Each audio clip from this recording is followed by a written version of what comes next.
3인 3색의 정치 토론. 삼색 정치 토크. 삼색 정치 토크 오늘은 삼김 토론으로 진행합니다. 오늘 이분을 먼저 제가 소개시켜드리겠습니다. 김한규 민주당 의원님 어서 오십시오. 아, 네. 파란색 옷을 입고 온 김한규입니다. 일부러 파란색을 고르셨어요? 네. 누가 보통 의심할 때 아니라는 걸 증명하기 위해서 더 적극적으로 그 옆에서 또 이런 초를 경우가 치시니까 대바람부터 표정이 유난히 밝아지신 국민의힘 김영호 전 의원님 어서 오십시오. 네, 안녕하세요. 미소까지 띠시고. 아닙니다. 저 절대 그럴 미소가 리 지금 없어요. 있어요 얼굴에. 아니요, 지금 민주당이 빨간불 들어왔다면 국민의힘도 한 노란불 정도예요. 그래서 원래 빨간불에도 노란불로 바뀐 거 안심할 수 아니에요? 없고 아닙니다. 지금 그래서 이제 아무튼 제가 이따 말씀드릴게요. 네. 그러게요. 국민의힘은 계속 빨간불인 것 같은데. 새빨간불. 개혁신당의 김용남 정책위원장님 어서 오십시오. 네, 안녕하세요. 김용남입니다. 한마디 해주셔야지.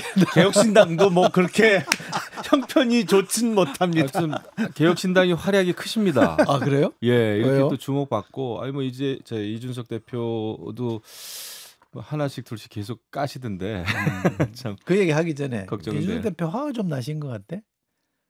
말씀하시는 거 아무래도 보니까 그죠? 본인 소환 이야기가 나오면서 그렇게 된 것 같은데 저는 조금 이준석 의원이 스탠스를 확실히 할 필요가 있다고 생각해요. 나중에 그 얘기 좀 기회 되면 네. 하겠고요. 우선은 이제 아무래도 가장 큰 현안은 이재명 대표에 대한 어제 판결 실형이 떨어진 거잖아요. 1심이긴 합니다만 많은 정치권에 많은 사람들이 깜짝 놀랐어요. 저도 그랬고 어떻게 보셨어요?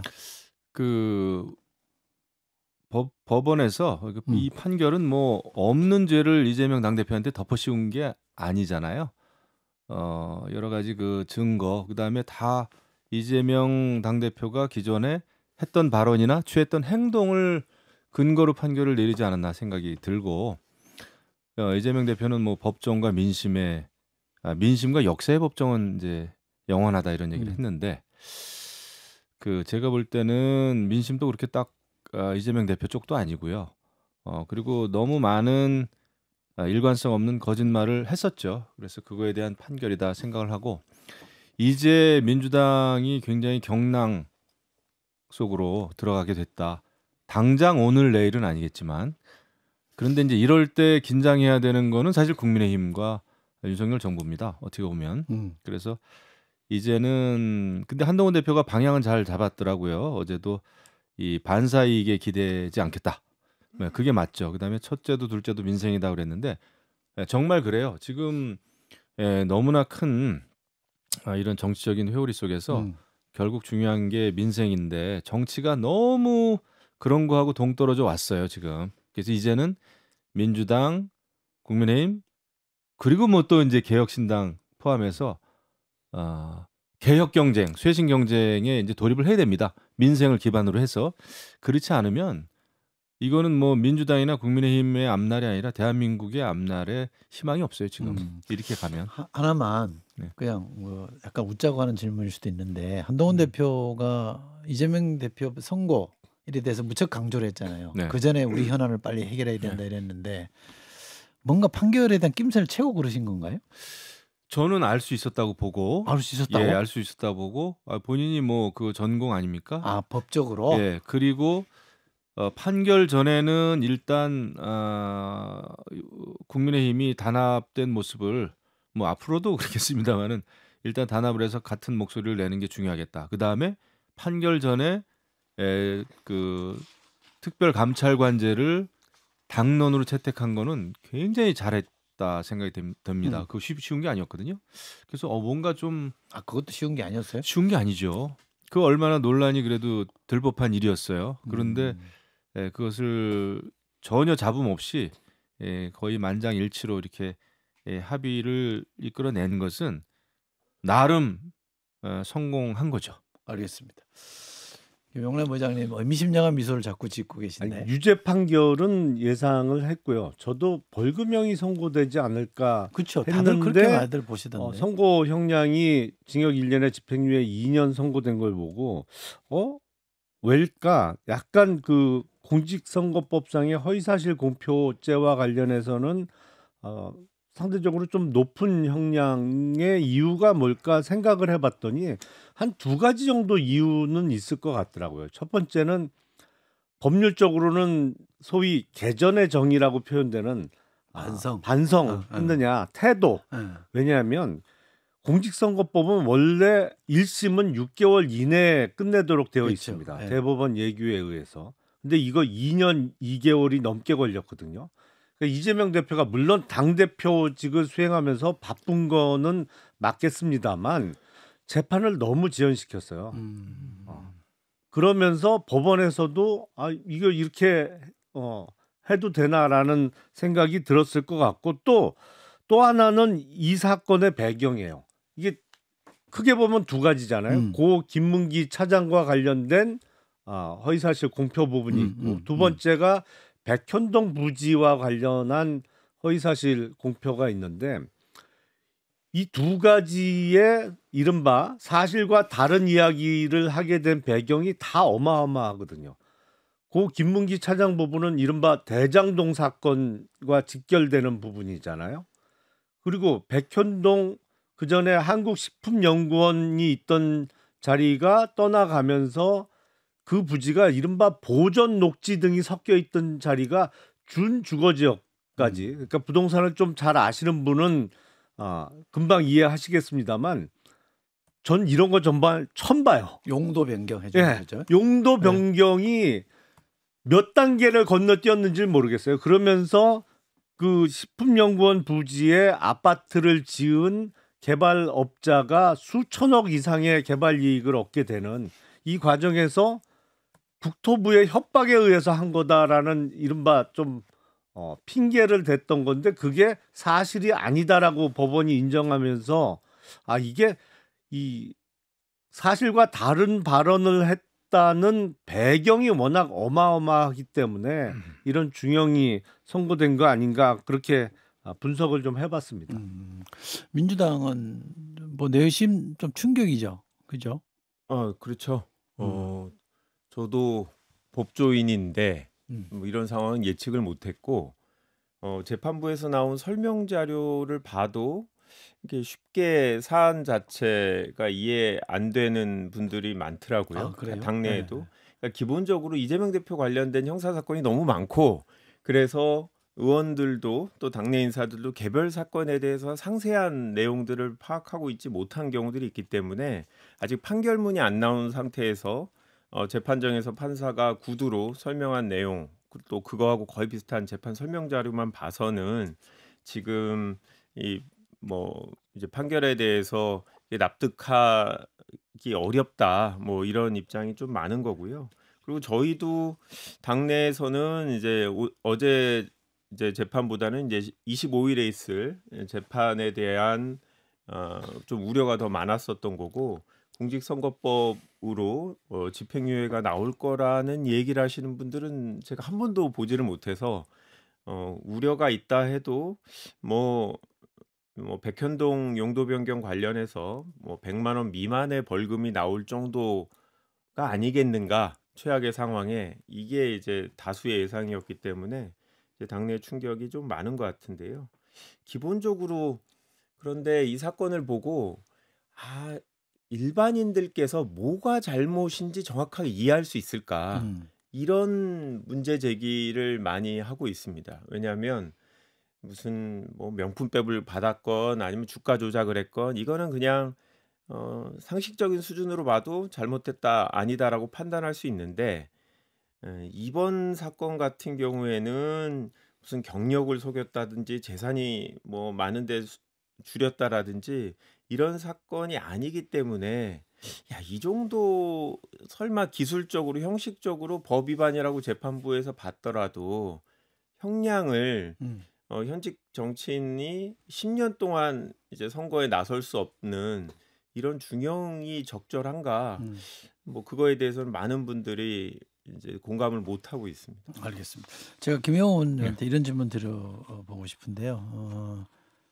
이재명 대표는 어쨌든 재판까지 가서 지금 이제 선고가 나왔는데 뭐 잘못한 게 있든 없다 아직 무죄 추정의 원칙에 의하면 그렇지만 재판은 진행 중인데 한쪽은 뭐 이런저런 의혹이 나오는데 아예 수사도 못하게 하고 있는 이 두 개가 형평이 안 맞지 않냐. 그러니까 이재명 대표를 동정적으로 보는 사람들이 더 있을 수밖에 없지 않냐. 이런 문제 제기를 하시면 어떻게 반론하시겠어요?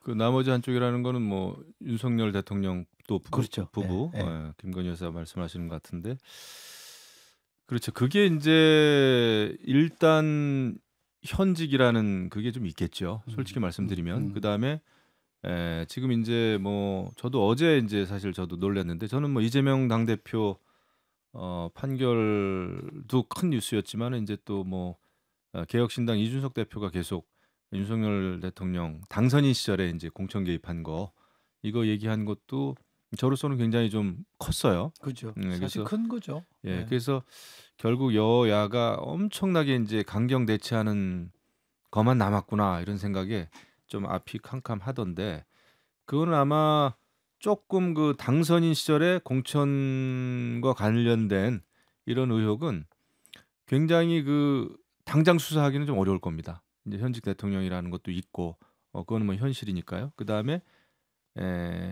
어제도 어느 그 일간지 칼럼에서 어느 논설위원이 잘 썼던데 사실 여태 모든 대통령들이 당선인 또 대통령 시절도 포함해서 그런 어떤 공천에 관여하고 개인의 의사를 피력해왔던 건 사실이거든요. 그거는 거의 그렇게 해왔어요. 근데 이게 이제 지금 굉장히 큰 문제가 되는 것은 윤석열 대통령이 이제 서울중앙지검장일 때 박근혜 대통령을 그런 공천 또는 당무 개입, 정치 관여 이걸 가지고 수사를 했단 말이에요. 그렇죠. 그리고 예. 이제 구속영장을 청구했고 2년 구형을 했나요? 검찰에서 이런 것 때문에 구형은 8년 했습니다. 8년 해가지고 2년을 받은 거죠. 그렇죠. 그것 때문에 그러니까 윤이 윤의 발목을 잡았다 이렇게 되는 거죠. 그래서 이것은 계속 논란은 될 것 같아요. 그래서 뭐 국민들 눈높이에서야 이거 수사해야 되는 거 아니냐 뭐 이런 문제 제기는 있을 수가 있겠죠. 그러니까 네. 그게 이제 보기에 따라서는 한쪽은 완전히 그냥 없던 걸로 봐주고 한쪽은 엄하게 해서 이제 실형까지 나오고 게다가 초반에 문제 제기하던 분은 이쪽은 문제 또 공격하는데 자기 문제에 대해서는 갑자기 또 입을 닫고 이런 것들이 좀 어색하게 보일 수 있다는 점 때문에 그런 거고 기왕에 이준석 대표 얘기가 나왔으니까 조금 이제 우리 의장님한테 여쭤보면 지금 상당히 심각한 폭로를 한 거 아니에요? 그렇죠. 당선자가 예. 공천에 개입한 거니까 그죠? 하면 안 될 일을 한 건데 무슨 이준석 대표가 이 문제를 어떻게 좀 풀어보려고 하는 뭐 그런 의지를 갖고 하는 거예요? 아니면 자꾸 나를 끼워넣지 마라 이런 뜻으로 하는 거예요? 그러니까 발언의 그 전체적인 맥락을 보면 후자의 성격이 좀 있어 보이죠. 그래서 저는 이른바 명태균 게이트가 터졌을 때 초반에 조금 그때 뭐 김건희 여사의 선의의 조언 뭐 이런 발언이 나왔을 때 그건 좀 아닌 것 같다네 그런 얘기를 했거든요. 그랬더니 뭐 약간 사정이 있다고 얘기를 하길래 뭐 개인적으로 본인이 판단할 문제라고 생각해서 더 이상은 얘기를 안 했는데 어쨌든 이준석 의원이 구체적으로 얘기를 했단 말이에요. 그러니까 이제는 공개를 해야죠. 본인이 갖고 있다는 자료를. 그게 만약에 인천공항에서의 발언처럼 검찰이 자신을 소환하면이라는 전제하에 뭐 검찰에 제출한다든지 뭐 소환 여부에 따라서 제출 공개 여부를 결정하게 된다고 하면 그건 정치인의 자세는 아닌 것 같고요. 이미 뭐 언급을 했기 때문에 이제는 검찰이 아니고 국민들께 공개를 해야 되는 시점이 왔다고 생각을 합니다. 그러니까 잘못된 행동에 대해서 구체적인 자료를 뭐 본인이 갖고 있다고 했으니까 찾아봤다고 했으니까 이제는 공개해야죠. 근데 그 명태균 씨 변호사가 하는 얘기, 그분이 말하는 프레임이 하면 이준석 대표가 사실은 핵심이에요. 그건 좀 잘 모르겠어요. 그거는 조금 과장된 표현 아닐까요? 물론 대통령 부부의 공천 개입을 당 대표로서 적극적으로 막아내지 못한 어떤 책임은 있을 수 있겠죠. 하지만 실상을 아는 사람들은 그걸 갖고 당시 이준석 당대표를 그렇게 비난하지는 않을 거예요. 왜냐하면 대통령 어떤 분인지 아니까 그거 갖고 이렇게 뭐 악의 축까지 발언하는 거는 조금 과장됐다고 저는 생각해요. 저도 뭐 이준석 대표가 사실 뭐 그 당선인의 어느 정도의 그 관여가 있었고 의사 표현을 했다고는 하지만 이준석 대표가 거기에 막 휘둘려 가지고 뭐 안 될 일을 하거나 뭐 그런 것 같지는 않아요. 그래서 저는 뭐 이준석 대표가 글쎄요. 그 여러 가지 판단 이런 건 있을 수 있지만 당시 당 대표였는데 그 당선인이 그 정도 자꾸 뭐라고 하면 힘들었겠어요. 예, 당대표가. 힘들었지만 그 뭐 이준석 대표를 겨냥해서 지금 막 비난할 일은 아닌 것 같아요. 아니 그러니까요. 예, 예, 예.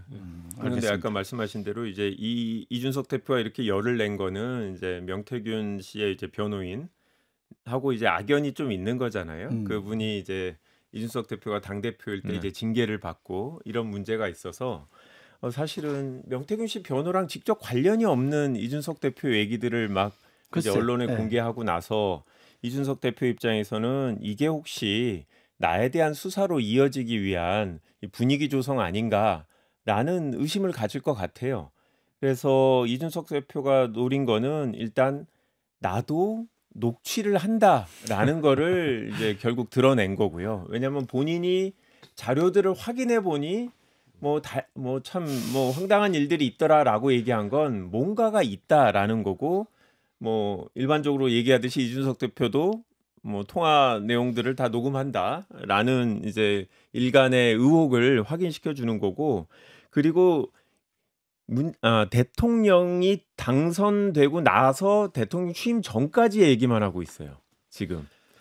그래서 대통령 이후의 일들은 아직 얘기를 안 하고 있는 거고 공무원이 뭔가 정치에 객관적으로 관여했을 경우에는 이게 법적으로 문제될 수 있기 때문에 어떻게 보면 경고를 하고 있는 거라고 봅니다. 명태균 간이 이준석 오네요 이제. 제가 이준석 대표랑도 뭐 통화도 하고 그랬는데 그것도 녹음이 돼 있을 겁니다. 자 그건 그쯤 하고요. 자 본안으로 다시 돌아가서 이재명 대표 관련해서 이 건으로 이 재판 결과 선고 때문에 네. 당내 입지가 뭐 변화가 있거나 이러거나 다른 목소리가 좀 나오거나 이럴 수도 있습니까? 그러지 않을 거라고 생각하고요. 그런 이제 우려가 있을 것 같아서 저처럼 문재인 정부 청와대 출신이 이제 사전에 혹시라도 유죄가 나오면 신속하게 이 부분에 대해서 당내 불협화음이 없고 하나 돼서 일단 당을 운영하고 지지한다라는 메시지를 내보낼 필요가 있다라고 의견을 모았었고 실제로 어제 신속하게 그런 이제 성명을 냈고요. 저는 약간 뜻밖이었어요. 네. 너무 오버 아니야? 이런 생각이 들던데. 뭐 제가 제안을 당내에서 했는데 몰려 있습니까? 아니요. 그런 건 아니고요. 분명히 외부에서 그런 걸 갖고 당을 흔들 네. 가능성이 있고 그 부분에 대해서 또 당내에서 불필요하게 서로 그런 의심을 하고 이런 걸로 지금 에너지를 쏟을 때가 아니다라고 생각해서 그 부분에 대해서는 뭐 제가 말씀을 드렸더니 뭐 다른 의원들도 좋은 생각이다라고 해서 뭐 제가 볼 때는 오바라고 생각하지 않고요. 그걸 안 했으면 분명히 오늘 내일 주제는 이제 계속 당내에서 이제 입지를 흔들려는 세력이 있지 않겠냐 뭐 이런 식의 얘기가 많이 나오지 않았을까 싶습니다. 저는 뭐 제 나름의 기준이 저는 대법원판까지는 무죄 추정을 하는 게 맞다라고 생각하는 사람 중에 하나인데 근데 검찰의 기소도 아니고 법원의 판결에 대해서 마치 아무 일이 없었다는 듯이 넘어가는 것도 이상한 거 아니에요? 그러니까 저희는 법치국가에서? 그러니까 상황이 심각하다라는 인식들은 다 있죠. 왜냐하면 아무리 기소가 이제 정치적인 목적으로 했고 뭐 먼지털이식일 수사를 했다 할지라도 국민들이 볼 때 법원의 판결 자체를 부인하는 이런 행태에 대해서는 상당히 부정적이실 거라고 보기 때문에 상당히 조심스럽게 대응을 하고 있고 하지만 저희는 수긍하기는 어렵다. 그리고 뭐 최종적인 대법원 판결이 나올 때까지 뭐 이재명 대표 본인이 그 부분에 대해 상소를 하고 대응할 거기 때문에 우리는 지켜보자라는 게 이제 입장인 거죠. 혹시 그 판사 탄핵이나 이런 카드도 검토합니까? 전혀 그렇지 않을 거라고 생각하고요. 그래요? 지금 상황이 뭐 재판부야 주어진 사건을 법에 따라서 법적인 위반이 있는지 판단하는 거니까 설사 유죄가 나왔다 할지라도 근원적인 책임은 과도한 수사 그리고 굳이 다른 사람에 대해서는 수사를 안 할 정도 내지는 기소를 안 할 정도의 사건을 재판부에다가 판단하도록 만든 게 이제 검찰이기 때문에 판사 탄핵까지는 지금 뭐 얘기하는 분이 아직 없습니다. 김용호님 이렇게 되면 역으로 윤석열 대통령이나 김건희 여사에 대한 수사 요구가 더 높아지는 거 아니에요? 일단 압박이? 민주당은 굉장히 이제 강경 일변도로 갈 가능성이 클 거예요. 그다음에 거리 집회, 장애 집회 할 때도 대통령 탄핵에 대한 아니 뭐 탄핵이 아니라 아니 수사 강도를 이런 거. 높여가면서 이제 그 법원을 압박을 하겠죠. 그런데 그러면서 그 동력을 살려내기 위해서 이제 민주당이 그 대통령도 잘못한 게 있지 않느냐 뭐 이런 식으로 가겠죠. 아니 일반 국민들의 정서가 네. 야당 대표도 저렇게 이제 법의 심판을 받고 있다고 본다면 절차를 거치고 있다고 보면 이쪽도 해야 되는 거 아니냐라는 요구가 자연스럽게 올라가지 않을까요? 저는 그게 근데 그렇게 현직 대통령이라는 말씀을 아까 했는데 그 현직 대통령은 무조건 잘못이 없다라는 측면이 아니라 현실적으로 수사할 수가 없어요. 네, 부인 말씀입니다. 부인. 그 김건희 김건희 여사. 네. 그거에 대해서는 나오겠죠. 그런데 그래서 지난번에서 이제 대통령도 그런 거를 조금 해결한다는 차원에서 대국민 담화 뭐 기자회견을 하긴 했습니다만은 물론 상당히 좀 미흡한 측면이 있죠. 근데 국민들이 그 김건희 여사에 대한 뭐 특검 주장이 높아는 질 텐데 제가 봤을 때는 당내에서 또 국민의힘 의원들은 특검은 아마 막으려고 할 겁니다. 그 4명이 갑자기 8명 될 일은 없어요. 제가 볼 때는 왜냐하면은 그 특검은 대통령 탄핵을 위한 것이라는 게 국민의힘 내부의 그 어떤 합의된 인식이란 말이죠. 그래서 특검을 뭐 쉽게 받아주거나 이럴 일은 없고요. 일반 국민들은 정치권 일반에 대해서 짜증이 나고 굉장히 실망이 커지겠죠. 그렇다고 해서 이분들이 거리로 그러면은 민주당이 지금 장애 집회를 하면서 대통령 탄핵 집회를 하는데 거기에 참여할 것인가? 저는 아니라고 봅니다. 왜냐하면 여전히 민주당을 이끄는 것은 이재명 당대표이기 때문에 법원 1심 중형 판결을 받은 이재명 당대표가 민주당을 이끄는 한 국민들의 어떤 그런 집회 참여 열기 이거 저는 없을 거라고 봐요. 국힘 내부적으로는 어떨지 모르겠습니다만 일반 국민들이 보시기에는 뭐 이재명 대표에 대해서 어제 판결 그리고 이달 25일에 있을 또 1심 판결이 나오고 나면 누가 봐도 형평성의 문제를 생각할 수밖에 없어요. 그리고 현직 대통령에 대해서 기소는 못합니다만 수사는 할 수 있거든요. 지난 2016년도에도 박근혜 당시 대통령이 현직 대통령 신분으로 서울중앙지검에 출석해서 조사받은 거잖아요. 그러니까 우리 헌법상의 불소추 특권이라는 게 기소를 당하지 않는다는 거지 기소 전 단계인 수사도 절대 할 수 없다는 건 아니거든요. 그리고 이미 전례가 있단 말이에요. 현직 대통령도 수사는 받아야 한다는 게 더군다나 대통령의 배우자는 불소추 특권이 없잖아요. 그러니까 지금 영부인에 대해서 이미 뭐 많은 의혹이 제기되었던 도이치모터스 주가 조작 사건이라든지 그거 말고도 너무너무 많죠. 사실은 뭐 한두 개가 아닌 상황인데 형평성 차원에서 이거 뭐 한쪽은 이긴 사람은 다 덮고 가고 진 사람은 저렇게 중형이 계속 줄줄이 선고된다면 특검에 대한 어떤 찬성 여론은 더 높아질 텐데 그렇다고 장애 집회에 더 많은 분들이 오실 것 같지는 않아요. 왜냐하면 그 장애 집회의 주체가 민주당이기 때문에 그렇죠. 만약에 그 장애 집회의 주체 측이 뭐 시민사회단체거나 민주당과는 조금 거리를 둔 쪽에서 하면 많아지겠죠. 근데 민주당 집회라 지금 민주당이 주체예요? 지금 오늘 집회가 4시 반에는 민주당에서 하는 그거는 거고요. 탄핵 집회는 아니잖아요. 아닙니다. 네. 김건희 특검에 네. 대한 거고 5시 반에도 시민단체와 그다음에 야당들이 함께하는 집회가 5시 반에 또 예정되어 있는데 그것도 역시 김건희 이제 특검에 대한 얘기인데요. 이제 뭐 여러분들이 얘기하셨다시피 김건희 특검에 대해서는 저는 뭐 여당 내에서도 차마 법안엔 동의 못하지만 필요하다라는 인식이 있고 국민들도 뭐 이재명 대표 사건과 대별돼서 그런 필요성이 더 커질 거라고 생각하고요. 이제 공직선거법만 비교해 보면 윤석열 대통령은 이제 대선 과정에서 비슷한 게 아니라 더 명확한 제가 봤을 때 허위 발언들이 많았어요. 뭐 장모가 나중에 유죄 판결 받았는데 사기만 당한 거다.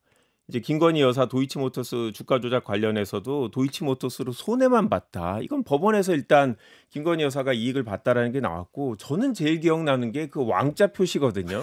국민의힘 경선에 나와서 이거 동네 레전드. 아침에 출근하는데 나이가 있는 동네 분들이 토론 잘하라고 써줬는데 지우려고 했는데도 안 지워졌다라고 하는데 이건 누가 봐도 믿지 못할 건데 제가 봤을 땐 선거에 영향을 미치는 일들은 어떻게 보면 윤석열 당시 후보가 더 명확한 허위 사실을 얘기했다고 생각해요. 이재명 대표에게는 정치 고관여층이 아니면 저게 무슨 말인지도 모를 내용들을 갖고 얘기를 했는데도 이렇게 중형이 나왔는데 현직 대통령이라고 아예 수사 자체가 시작도 안 했잖아요. 당선일 때. 저는 형평성에 관해서 좀 지나면 여론조사 같은 데서 이제 이재명 대표에 대한 지지율이나 당에 대한 지지율이 나오겠지만 저는 크게 변동이 없을 거다. 그거는 검찰이 편향적인 수사를 계속 하고 있기 때문에 국힘이 특검을 안 받고 있기 때문에 그런 상황이 저는 유지될 거라고 봅니다. 골프 얘기 좀 해볼까요? 김영호님 골프 치세요? 저는 안 칩니다. 안 치세요? 네. 김영남 의원님은 치죠. 예. 골프 치시는 분들은 그 카트 차 타고 막 이렇게 다녀요 원래? 그게 미국 골프장들은 그 페어웨이까지 카트 타고 들어가는 골프장들이 많은데 한국에서는 저는 한 번도 못 봤어요. 근데 왜 운전을 못해서 그러신 건가? 그게 여러 가지 그럼 썰이 있는데 면허증 없어도 해도 돼요? 골프 카트는 아마 운전면허증이 필요 없는 예, 것으로 면허증 알아요. 필요 그래서 그 운전면허증이 없어서 도로에서는 운전을 못하고 유일하게 할 수 있는 카트 운전을 신나게 하신 거 아니냐 뭐 이런 썰들이 있는데 이유야 저야 명확히 모르죠. 근데 그 미국 골프장에 페어웨이까지 카트 타고 들어가는 그 카트는 2인승 카트 작은 거예요. 좀 가벼운 거예요. 근데 우리나라 골프장은 대부분 5인승 큰 거거든요. 네. 그래서 그거로 페어웨이를 들어가면 잔디가 다 망가질 수밖에 없어요. 기본적으로 카트가 미국 카트보다 훨씬 크고 무겁기 때문에. 사고 위험은 없습니까? 괜찮나요? 운전 미숙으로 1년에 몇 차례씩 사고 나죠. 김영호님 골프 대통령전 골프 할 수 있다고 보거든요. 저는 안 하지만. 그럼요. 예. 근데 왜 그걸 저렇게 숨기고 엉뚱한 해명을 하죠? 그러니까 해명이 문제예요. 제가 그러니까. 봐도 골프는 할 수도 있고 안 할 수도 있고 그 평상시에 할 수 있어요. 그리고 뭐 군 골프장에서 했다고 문제가 된다 그러는데 대통령이 또 어떤 또 사설 그 골프장에서 해도 또 구설수에 오를 겁니다. 그렇죠. 그래서 네. 골프 했다는 것 자체는 저는 비판이나 비난받을 일은 아니다. 그런데 그것을 뭐 트럼프 대통령 그 만나기 위해서 외교를 위해서 했다 막 이런 게 제가 봐서 좀 어설프고 저도 뭐 외통위를 뭐 8년씩이나 하고 막 그랬는데 그거는 좀 해명이 안 되는 것 같고요. 그러니까 뭐든지 그 해명 때문에 지금 오히려 그 신뢰가 좀 떨어지는 거 아닌가 싶은데요. 그러니까 대통령실이 이렇게 뭔가 이렇게 입장을 낼 때는 국민 보고 내는 거잖아요. 그게 좀 무겁게 생각해야 되는데 이게 너무 막 즉흥적으로 둘러대는 느낌이에요. 그게 이제 공감 능력에 저는 그 부족이라고 봅니다. 일반 국민들이 가지고 있는 상식이나 어떤 도덕 감정, 정서 이런 걸 이해 못하다 보니까 이게 그냥 땜질식으로 막으려고 그러면 그게 잘 안 되거든요. 트럼프 당선인 핑계를 댄 것도 어이없습니다만 사실 물론 대통령 골프 칠 수 있죠. 근데 도저히 이해가 안 되는 골프가 제가 보기엔 2번은 있어요. 시점상. 예. 그렇죠. 8월 24일 을지훈련 기간 중에 골프 친 거하고 10월 12일 북한 도발 상황에서 비상 걸린 상태에서 골프 친 거. 이거에 대해서 대통령실 관계자 해명이 과간이에요. 비상 상황에서 대통령이 군 시설인 골프장에 남아 있었기 때문에 문제가 없다는 거예요. 그게 그건 정말. 설마 골프장이 진짜 그렇게 진짜 얘기했어요? 그런 식의 해명을 했어요. 신문에 났어요. 그래서 야, 이게 제정신인가? 아니 진짜. 그러면 그런 논리라면 왜 장성들 골프 금지시켰냔 말이야. 그 군인들도 그러면 군 시설인 군대 골프장에 남아 있어도 문제가 없다고 해야지 왜 장성들이나 이 사람들은 골프 금지령 내려놓고 국군 통수권자인 대통령은 거기서 골프 치고 있었냔 말이죠. 이게 대통령실 지금 정신 나갔어요. 제가 참모들은 보기엔. 뭐예요? 그거 그러니까 알려야지. 그러니까요. 그러니까 참모들이 대통령한테 물어보지 않고 자꾸 해명을 하는 것 같아요. 대통령은 트럼프 당선이 나고는 생각도 안 하고 못 물어봐서 그런 그냥 거 이제 아니야? 요즘 술 먹기 좀 힘드시니까 골프라도 좀 쳐야지. 술 먹기 힘드시지 않고 술은 드시고 계실 것 같은데 뭐 골프라도 쳐야지 하셨을 텐데 그냥 뭐 골프 외교를 왜 최근 골프 연습을 시작했다라고 해명을 했는데 문제는 이 최근을 두고 일반인들이 볼 땐 그냥 뭐 며칠 내라고 이제 생각을 했을 거 아닙니까? 근데 이제 8월 달부터 쳤다는 거잖아요. 그러니까 이제 3개월 정도면 최근 아니냐 뭐 이런 얘기가 이제 또 나오는 거고 미리 그 얘기가 나왔을 때 저희가 시중에서 그 8월 달에 이미 트럼프가 당선될 걸 예측을 하고 뭐 미리 쳤다. 뭐 명태균 씨한테 물어봤을 수도 있죠. 그런데 천공일 수도 있잖아요. 예, 천공일 수도 있고. 그런데 실제로 임종득 의원이 또 국방위 자리에서 자기가 국회의원이죠, 그분이. 예. 트럼프 당선을 점쳐서 미리 진짜 그렇게 자기가 추천을 한 거다. 뭐를? 골프를 하시라고. 그러니까 이것도 임종득 의원이 정말 그렇게 실제로 얘기를 했을 거라고 생각하지 않고 다들 이제 한번 거짓말을 하다 보니까 다른 이제 거짓말로 대통령실 관계자들이 계속 이걸 덮고 있는 상황인 것 같은데 이건 뭐 늘 하던 대로 해명하시는 것 같아서 별로 놀랍지도 않고 뭐 둘이 카트 쳐서 골프 치면 영어로 하셔야 되는데 대통령께서 트럼프랑 영어로 그렇게 되시는지 모르겠어서 뭐 그것도 한번 테스트를 해봤으면 좋겠어요. 아니 그리고 트럼프 시대를 준비하기 위해서 골프를 그렇게 열심히 치셨다면 술 한 방울도 안 마시는 트럼프 대통령에게 보조를 맞추기 위해서는 술을 끊으셔야 되는 거 아니에요, 대통령이? 술 끊었다는 얘기는 내가 전혀 못 들었는데요, 지금. 그건 또 좀 요즘 아니 왜 술은 보조 안 맞추고 골프만 보조 맞춘다 그래요? 아니 후배 검사가 이렇게 박절하게 그렇게 아니 저 준비하신 발언입니까? 너무 한심해서 그래요. 하는 게 너무 한심해서. 근데 설득력 있는데. 전혀 저는 설득력이 없는데요. 아니 트럼프 대통령 만나도 술 마실 일은 절대 없어요. 콜라 연습해야지. 그렇죠. 네. 말씀 좀 하세요. 아니야 아니 나는 그 해명 그 대통령실에 뭐 해명이 있었다 그러는데 아무튼 그게 저도 이해가 안 가서 이제 그런 식으로 하면 안 된다 이거죠. 지금 얼마나 중요한데요. 오히려 그 국제 질서나 외교 문제나 이런 거에 대해서 한 줄이라도 더 공부하고 가시는 게 그럼요. 그게 중요합니다. 그러니까 시점도 안 맞고 말도 안 되는 대통령 국군 통수권자가 그렇게 한 것도 안 맞지만 당일치기로 가는 것도 저는 정말 납득이 안 되네. 밀고 들어갔다는 밀고 들어가는 거잖아요. 부킹이 안 돼 있는데. 네. 근데 대통령 일정 그런 게 없거든요. 네, 그리고 이제 어떻게 알고 기자가 현장에 이제 모르고 그냥 뻗치겠대요. 예. 근데 기자를 보고 경호처에서 결국 어떻게 알았냐 계속 이제 확인을 하고 결국은 주거 침입으로 신고를 해서 경찰서까지 가서 언론이 수사를 받은 거 아니에요. 그 경호처가 따라가서 정말 이 대응하는 거 자체도 대통령한테 해가 되는 일만 지금 하고 있는 게 아닌가 싶습니다.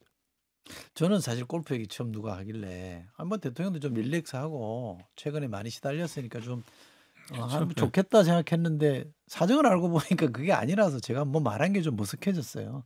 사실. 그러니까 좀 대통령의 일국의 대통령답게 좀 하시면 좋겠다는 생각이 듭니다. 공천권은 뭐 더 얘기 안 해도 되겠죠? 그거는 앞으로 밝혀질 게 많을 것 같아요. 지금 근데 개각 분위기가 있습니까? 총리 뭐 후보 물색한다는 얘기. 뭐 얘기는 계속 있죠. 계속 있는데 그게 참 마땅치가 않고 지금 또 이제 예산 국회고요. 또 경제 위기고 이런 상황에서 지금 이제 한덕수 뭐 경제 전문가 출신의 총리가 이제 지금 있는데 개각을 잘못하면 더 화근이 되는 거 아닙니까? 그래서 저는 지금 당장 국무총리를 바꾸지 바꾸는 말자? 거 가지고 해결은 저는 안 된다고 봅니다. 개인적으로.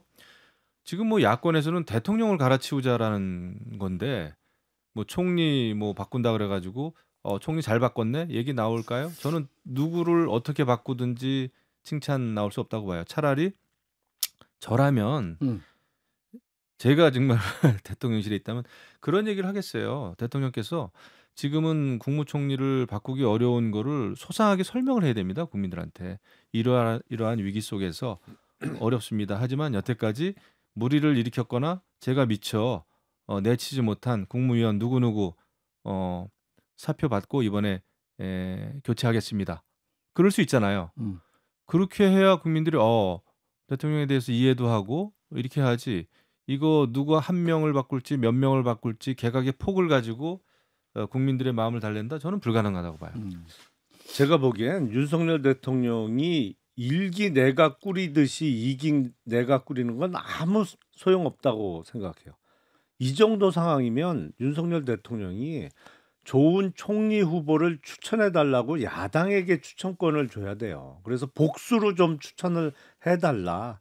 그러면 그 복수 추천 안 중에 제가 한 분을 지명하겠다고 하고 그리고 내각의 상당 부분은 그 총리가 좀 사람을 추천해봐라. 재청권 있잖아요. 네. 헌법. 아니 헌법대로 하는 거죠. 네. 헌법에 총리의 재청권이 있잖아요. 근데 지금 일방적으로 뭐 참 장관 후보라고 보기 민망한 분들을 계속 지명을 해갖고 인사청문회에서 청문 보고서 채택 안 해도 그냥 임명 강행을 그동안 해왔는데 이제 임기 반환점을 돌았기 때문에 좀 다른 모습을 보여주셔야 된다.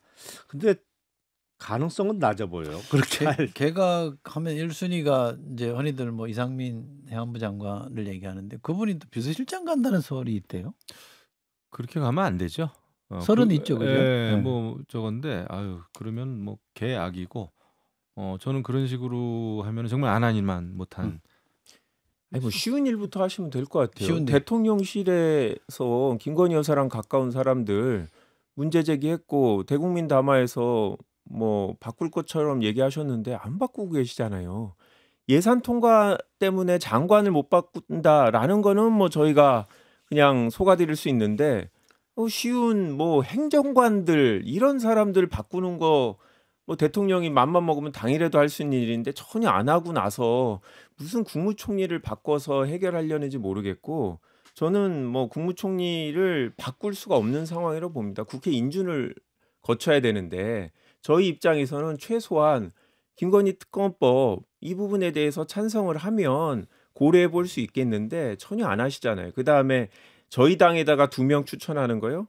요번에 특검을 저희가 막판에 이제 바꿨는데 대법원에서 아예 4명을 추천을 하면 그중에서 저희가 2명을 추려서 대통령한테 특검을 지명하라고 하는 방안으로 바꿨는데도 저쪽에서 민주당이 추천해서 안 된다는 거잖아요. 그래서 뭐 총리도 결코 윤석열 대통령이 민주당한테 추천권을 준다? 준다면 할 거예요? 할 수도 없죠. 정상적인 분이라면 지금 가서 할 수 있겠어요? 대통령하고 추천하라면. 추천 못 하죠. 저희 입장에서. 그래요? 못할 하라 거예요? 그래도? 네. 못 하죠. 왜요? 지금 같은 상황에서 대통령이 총리를 그냥 허수아비로 만들고 총리가 집행권을 갖고 있는 건 아니잖아요. 그러니까 각부 장관들은 여전히 자기의 입맛에 맞는 사람들을 두면서 허수아비 총리로 대외적인 면피용 이런 개각을 할 가능성이 있기 때문에 저희가 대통령께서 다른 방식으로 뭔가 국정기조를 전환하겠다 이런 태도를 보이는 게 전제가 돼야 그 다음에 총리 추천도 논의할 수 있는데 지금 총리 추천을 야당한테 해결해서 물론 모든 걸 해결했대. 이거는 안 된다라는 물론 거죠. 뭐. 그런데 만약 제가 보기엔 뭐 가능성 낮아요. 뭐 그럴 뿐이 아닌 것 같은데 만약 윤석열 대통령이 야당에게 총리 후보를 추천해 달라고 하면 그거 자체가 어마어마한 국정 기조의 변화 아닌가요? 그렇죠. 지금까지 보여준 태도와는 완전히 바뀐 그렇죠. 태도라고 저는 생각을 하고 그리고 만약에 그렇게 총리가 임명된다면 그 총리가 글쎄요 원리 원칙을 내세우면서 헌법과 법률에 따라 합시다.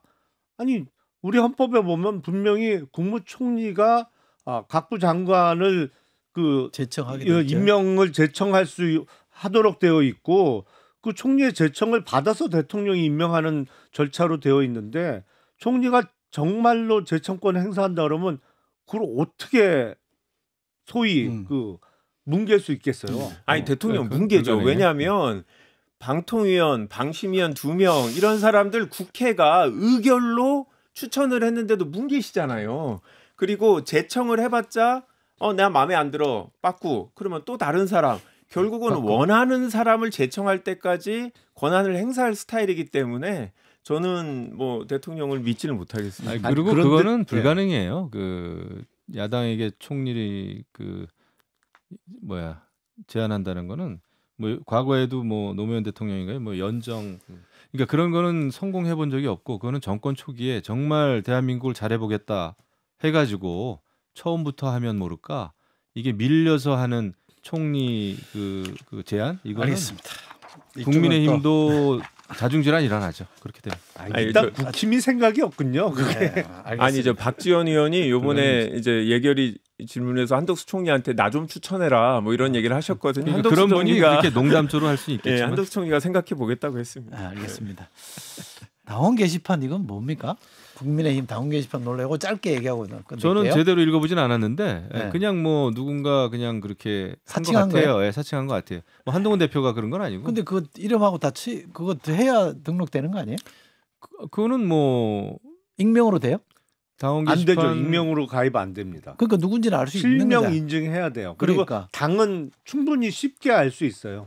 실명자가 누군지를. 근데 한동훈 대표의 반응으로 봐서는 적어도 한동훈 대표의 가족 중에 누가 관련된 게 있는 거 아닌가라는 생각을 지울 수가 없어요. 왜냐하면 만약에 그게 동명이인이 단 거라든지 아니면 가족들의 그 인적사항이 도용당해서 누군가 그런 댓글을 단 거라면 이미 한동훈 대표가 법적 조치를 취했겠죠. 고발했겠죠.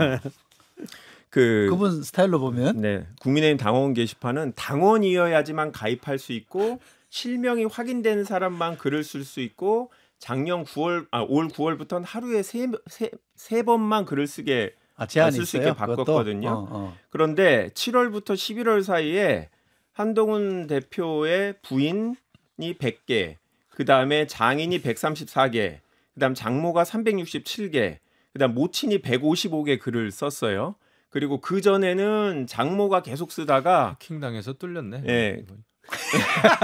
그다음에 게다가 정말 수사를 벌써 했겠지. 그리고 마지막에 지금 11월 4일이 마지막인데 그때 저녁 11시 40분부터 11시 53분까지 13분 사이에 요 네 분이 9개의 글을 썼어요. 그런데 이 문제 제기가 되고 나서 딱 사라졌어요. 알겠습니다. 저는 뭐 이 중에 한 분입니다.